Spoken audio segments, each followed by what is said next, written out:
Hey everyone. So in the last episode, we set up our chart of accounts, which I have already got a template for.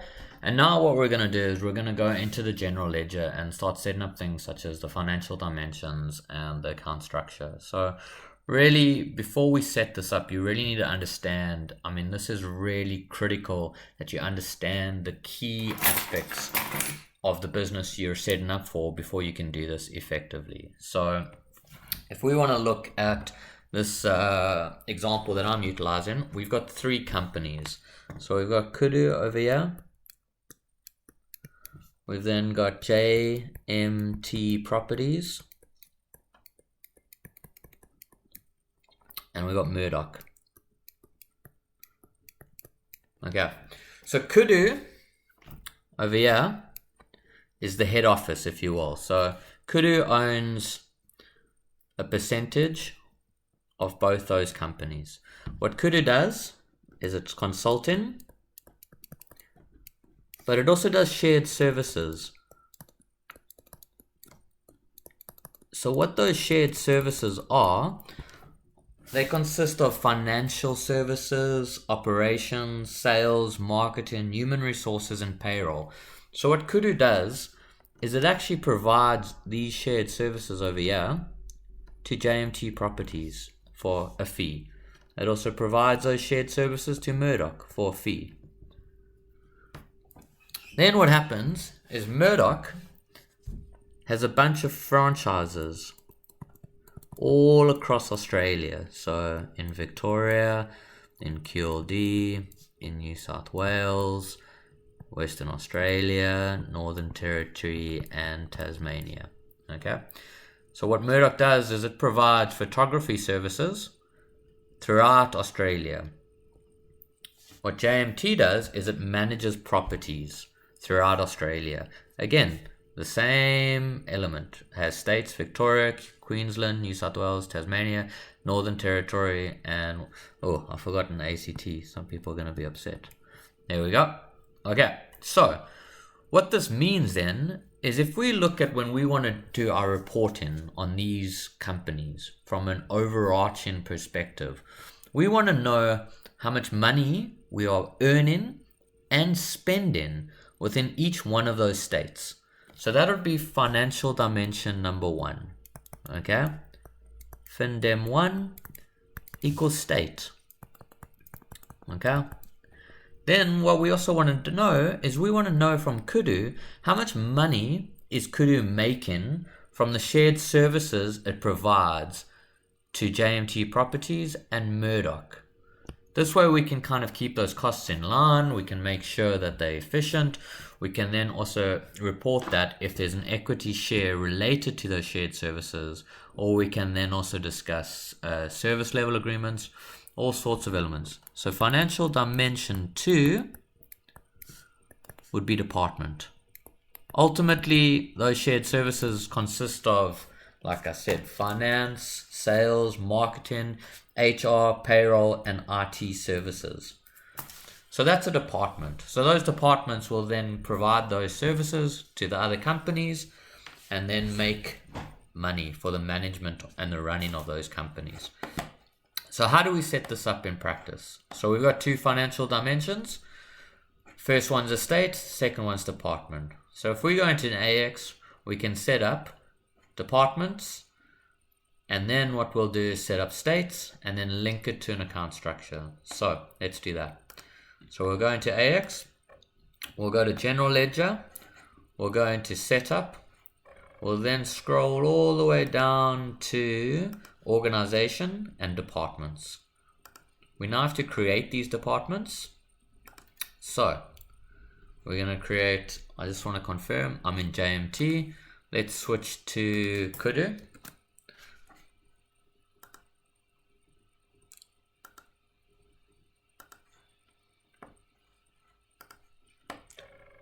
So we'll go down and we'll go to departments. So ultimately these departments exist within Kudu. So we'll go new and we'll call this finance. Okay. We'll then create another one. This would be sales. We'll create marketing, human resources, payroll, and RT. Okay. So there's an operations department, which will also create, well, we don't need to worry about it too much because Murdoch and JMT Properties will look after their own operations, and Kudu operations would consist of their consulting revenue. So there's our departments created. Now what we can do is we can actually create the financial dimensions that relate to departments and state. So if we go in here, again, general ledger setup, and we go into financial dimensions, we'll go new, and we can use values from existing entities within the system. So since departments already been set up, we can then just choose departments. Okay, we can then call it report column name, and if we look at the values, all those values already exist, so we don't have to create those again. However, with state, it doesn't exist as an item in here, so we're going to have to choose custom dimension and call it state. You can call the state, yeah, and then we're going to have to set up our own values. So we'll set it up and we'll say Victoria, we'll say Queensland, and we'll say New South Wales,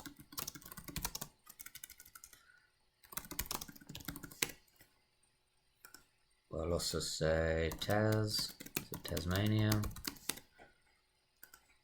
WA, Western Australia,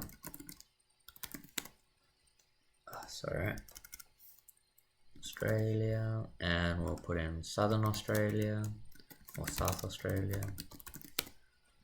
Okay, we've almost Northern Territory. Cool, and then we'll put ACT here. ACT. Cool. Okay. So now we've got two financial dimensions. So what financial dimensions do is they allow you to then to really, when you say you've incurred some expense or income or asset or anything, such as our chart of accounts over here, it'll then tell you where that occurred. So let's say, for example, Kudu earned some consulting revenue.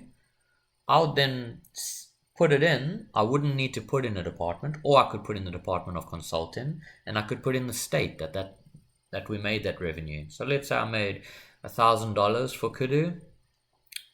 We'd put it in main account 101,000. We'd then say it's for the department consulting, and then in the state of Victoria.